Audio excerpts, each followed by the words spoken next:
Hello. Let's talk about theoretical mail-in ballot fraud. Um, and we'll use the United States as an example, but I'm not blaming anyone, and I'm not saying that any mail-in fraud happened in this election, okay? Um, I'm just speaking theoretically. So, if you if you go, I'm just reading headlines. If you go on, say, Google search, you can see that there's a massive, massive, massive effort to convince people that large scale mail fraud is not possible. And there have never been any examples in the United States. This is very funny because we just had such horrific mail in ballot fraud in Paterson, New Jersey, that judges ordered do-overs in various elections. Now, the reason, it's clear why the press is pretending to have forgotten about that. Think about it. Such horrendous mail-in fraud that the elections had to be redone. So there is, in fact, massive mail-in fraud. Now, if you look at the Cybersecurity and Infrastructure Security Agency, the new agency that Trump created in 2018 to essentially prevent voter fraud, you will see that they are conspicuously silent about voter fraud committed by domestic actors. They say that mail-in ballot fraud, and the FBI says the same thing, that it's virtually impossible for outside entities to commit. Nobody's saying a word about domestic entities. And Trump has been aware. I can't remember when the whole mail-in ballot issue. When they announced that this is going to be an election in which mail-in ballots were going to make up a huge percent of the vote. But Trump was warning us that this, was going to happen. So we already have evidence that it is possible, and the reason that it's possible is that all the technology in the world doesn't matter if the people counting the ballots are crooked. Now, let me add something. All the technology in the world that we know of doesn't matter. But you can bet that there's technology out there that we don't know of. Since this is a national security issue, that means there was surveillance by the U.S. military. What's so funny about this whole thing is that the people claiming that Trump is just a sore loser and he's a bitter old fat old obese old tortoise flailing helplessly on his back in the sun, they don't know anything. They don't know anything. They have no factual knowledge, and they're all saying the same thing. There's no evidence of widespread voter fraud. Yes, there is. We have videotapes. We have videotapes of the people counting the ballots being behaving totally illegally, and we do know that there was no reason to stop the counting in Michigan, Wisconsin, Pennsylvania, Georgia, and North Carolina. And, Trump was comfortably ahead in all those states. And then suddenly, massive numbers of mail-in ballots were dumped past the deadline. And not one Republican has been allowed to examine those ballots. And if you look at the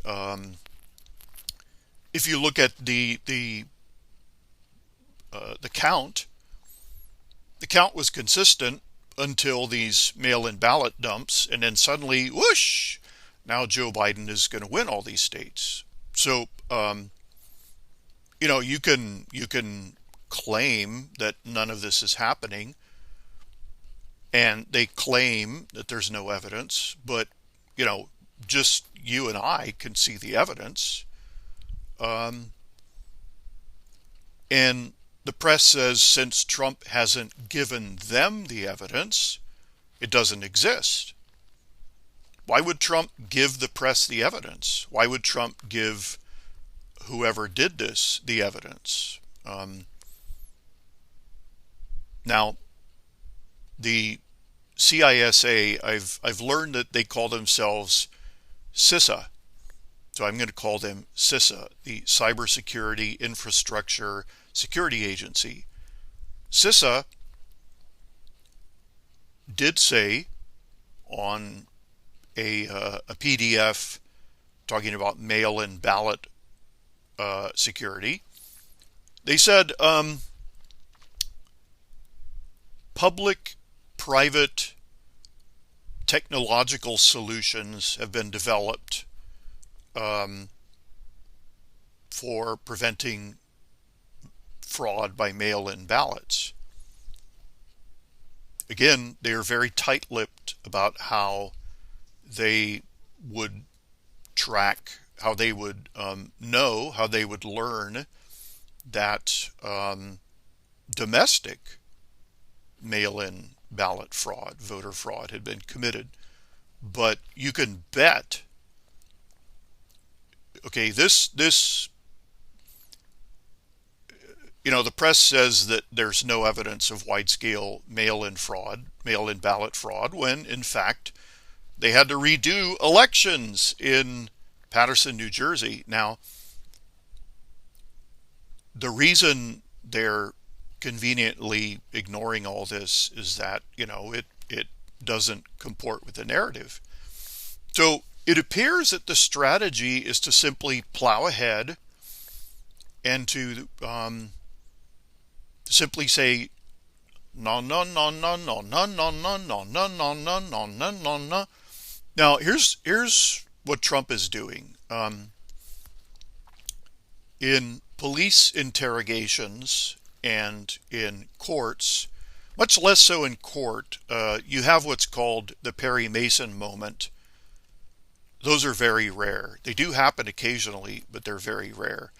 They're extremely common. The Perry Mason moment is extremely common in police interrogations. What they do is when you are interrogated by the police, I was interrogated by the FBI, they get you to commit to a narrative.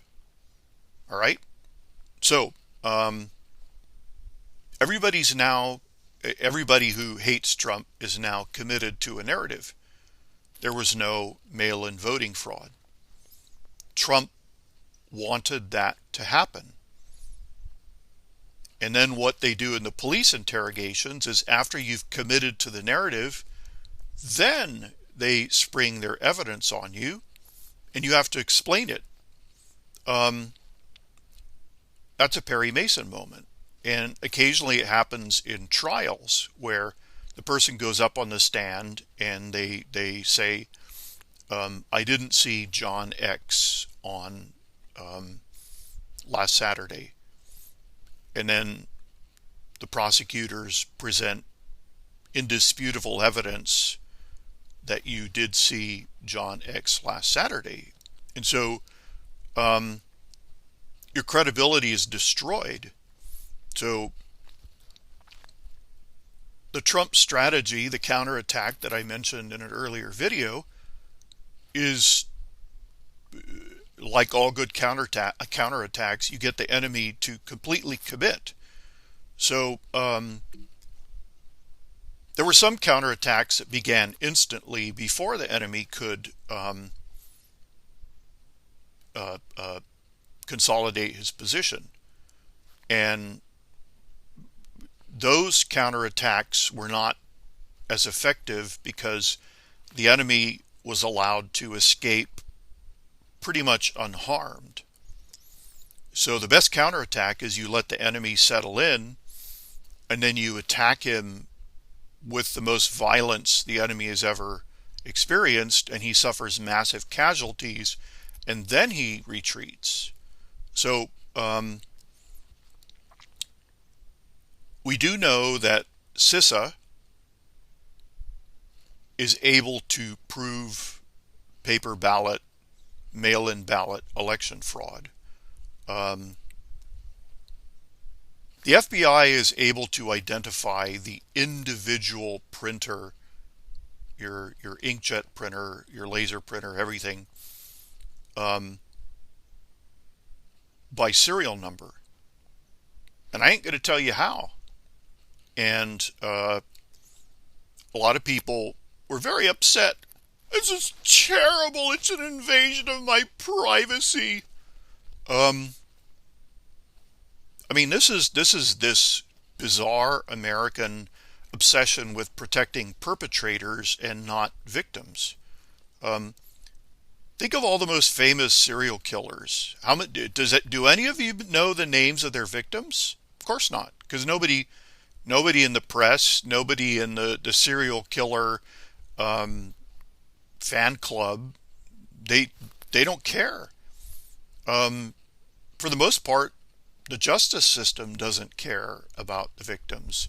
Remember that one of the Supreme Court justices said, it's better that 10 guilty go free than one innocent man be found guilty?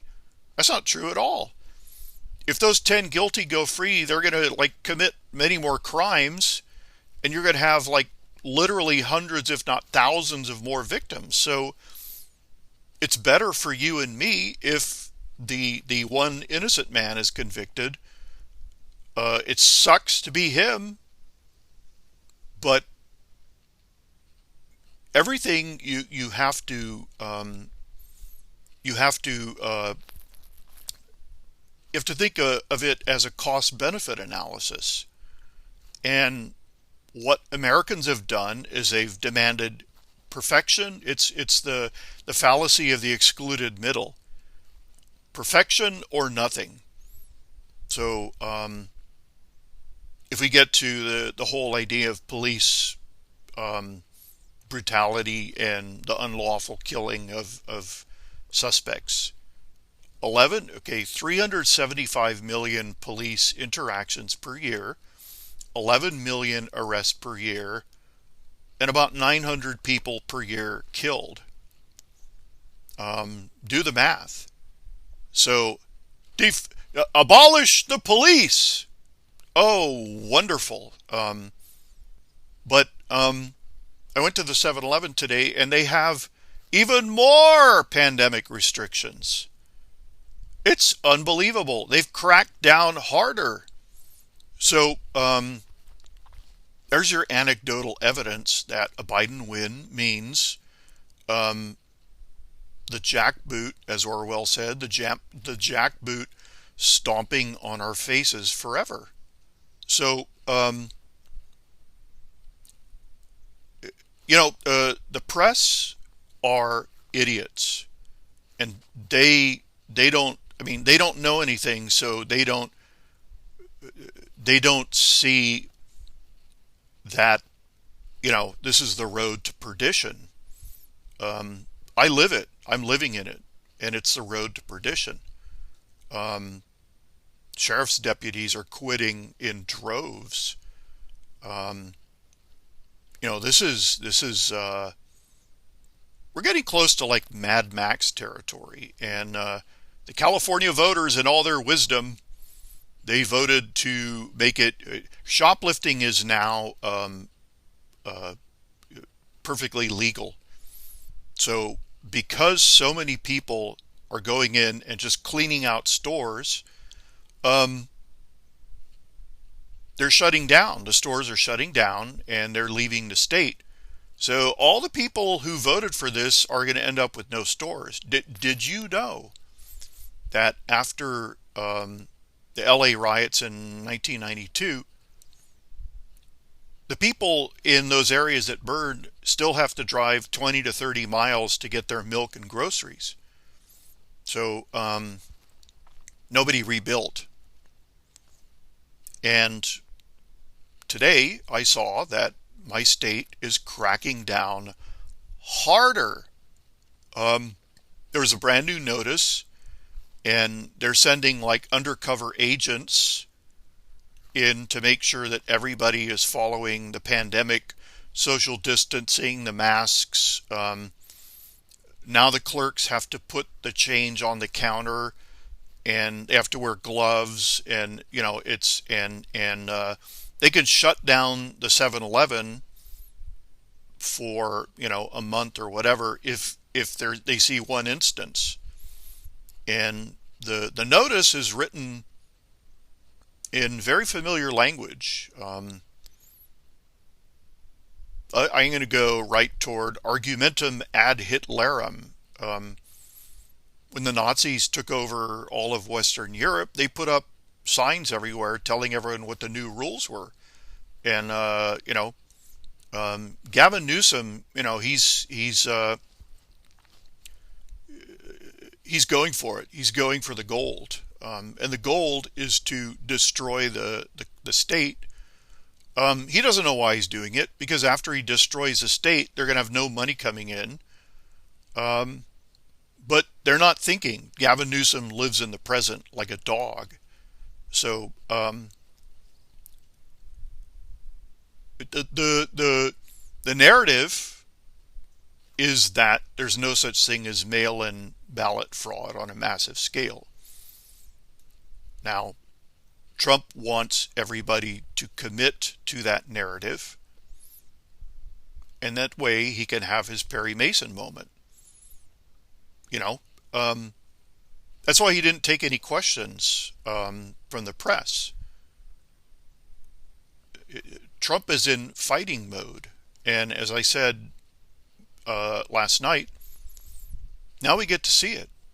We get to see how brilliant Trump is. Now, keep in mind, we shut down the economy, and now we're back up to unemployment parity between blacks and whites. Every time there's a new jobless report, it's like unexpected drop in. No.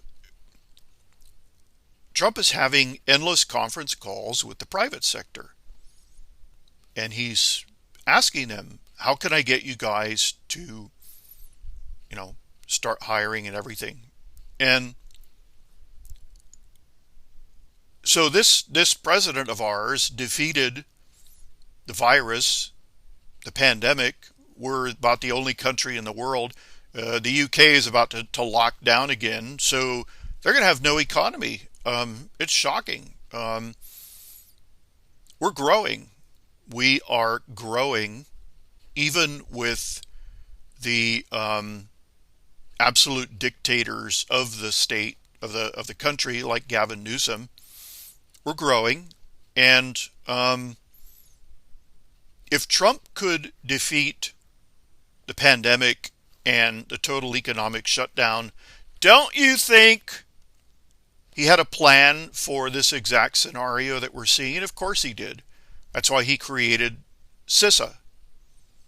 And if you look at CISA, the director, Chris Krebs, gave he made a video right before the election, It covered all bases except mail-in voting fraud. So they got them a plan, and I've been looking into this, and I don't know. I know what technology exists, and I have absolutely no doubt that there was massive ongoing surveillance um, by the U.S. military before the election because this is a national security issue. The Department of Homeland Security declared that voting is a critical infrastructure. So the surveillance was not done um, as part of law enforcement. It was done to protect our national. If you look at the Department of the Army, they have rules, and the rules say that if active duty military people are um, involved with, say, the Department of Homeland Security, they're not allowed to, handcuff people and patrol and do all this stuff. Um, but they are allowed to conduct surveillance. Um, this is one of the things that we now excel at through the use of nano drones. You can bet that Trump's people infiltrated the voting machines. They knew that this was going to be a problem in select states, so they thoroughly infiltrated these states, and it's very possible that there were little fly-sized nano drones that zipped into the counting rooms and saw everything. So when this is all exposed, we may not be told how the evidence was gathered. That will be classified because it might be needed again. But Trump is he's setting them up for a Perry Mason moment. He has to have everybody commit.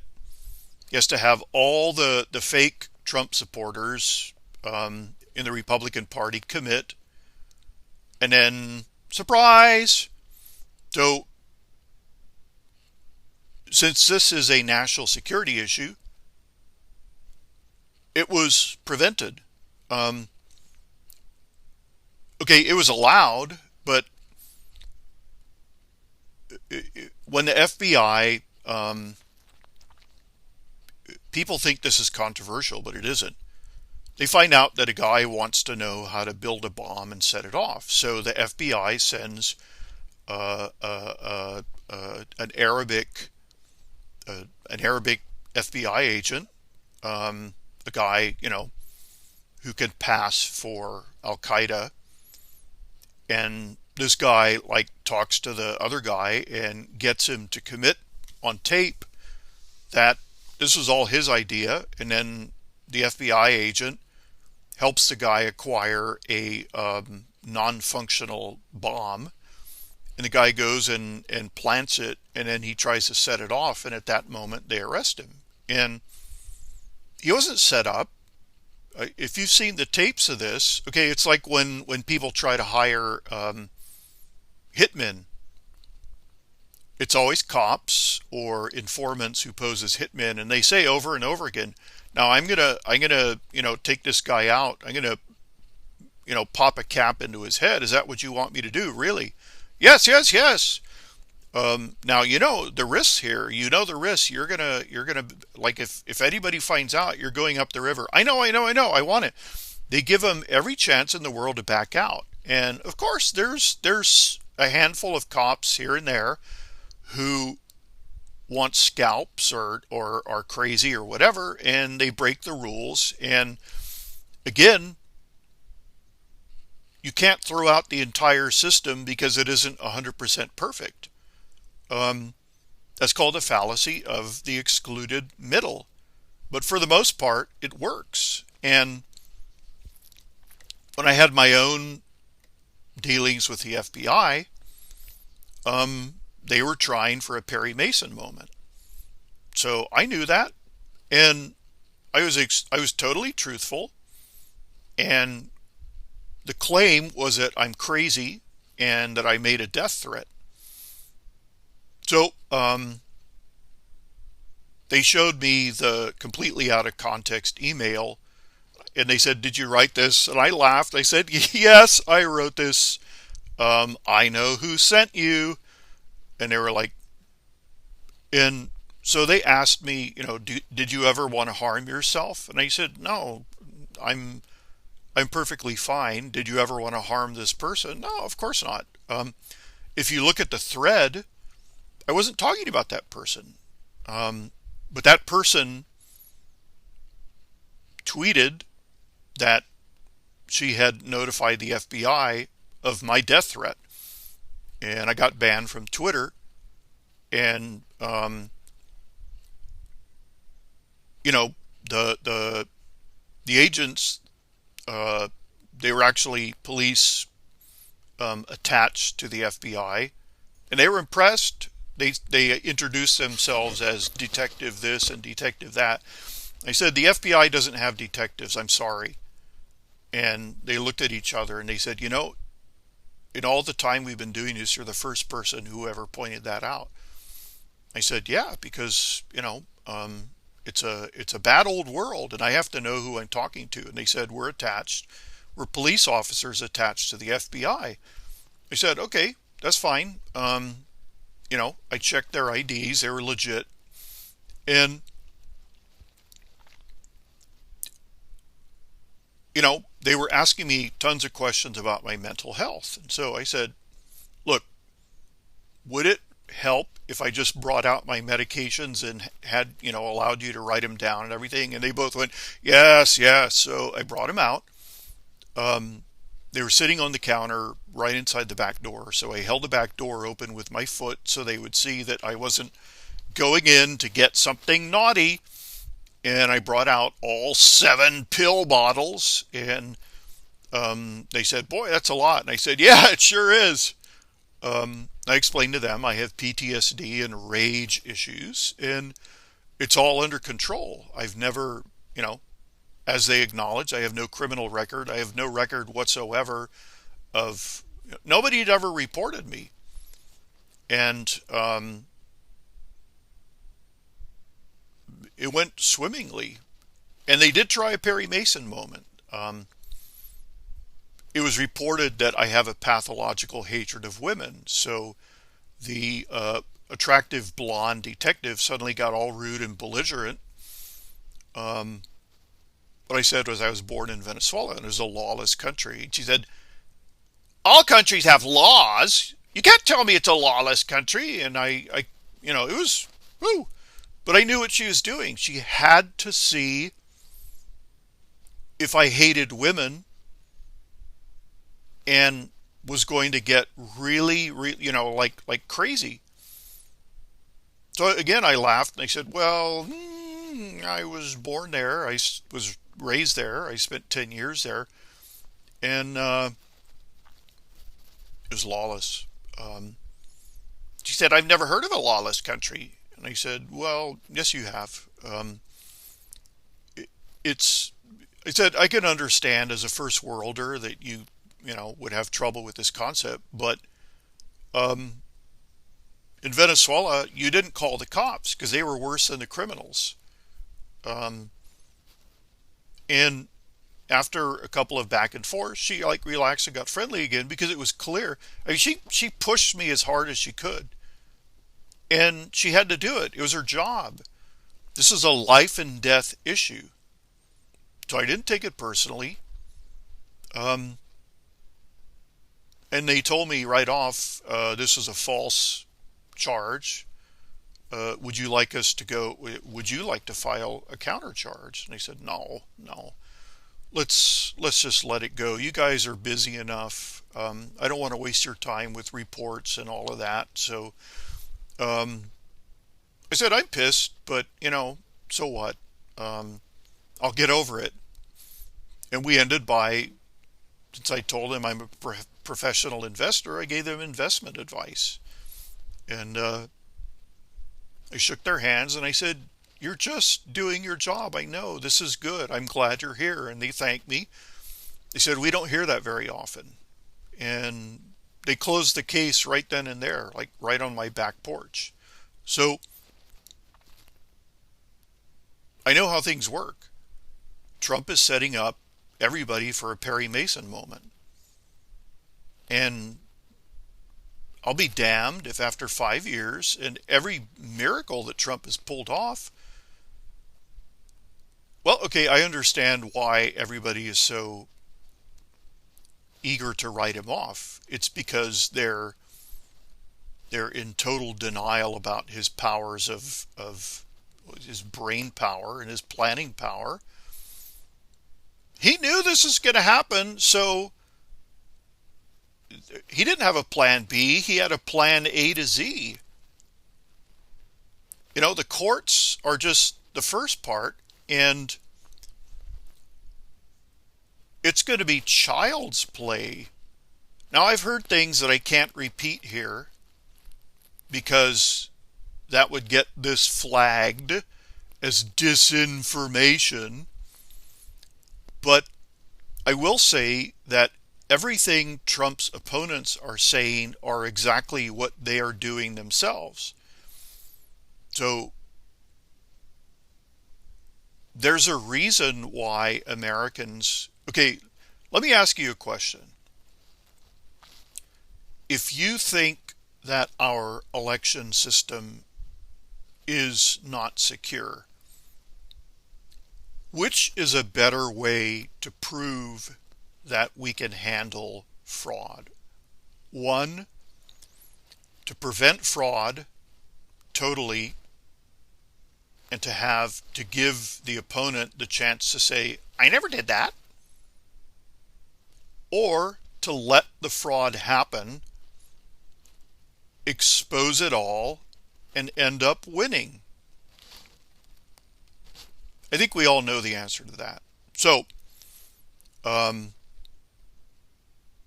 not reading any news stories. I'm just looking at headlines. And Trump dug a tiger pit as deep as the Mariana Trench. And all his enemies are frog marching. Not frog marching. They're gambling like little deer, little lambs jumping through the meadow. La la la la la la. And they're going right into that trench. And they're falling in midair going, how did this happen? And at the bottom they're going, pfft. And, everybody goes down. The whole stinking mass of them. As Ron Coleman said, they've jumped the shark, my friends. Trust me. Yeah. So, even better, trust the Trump. Click.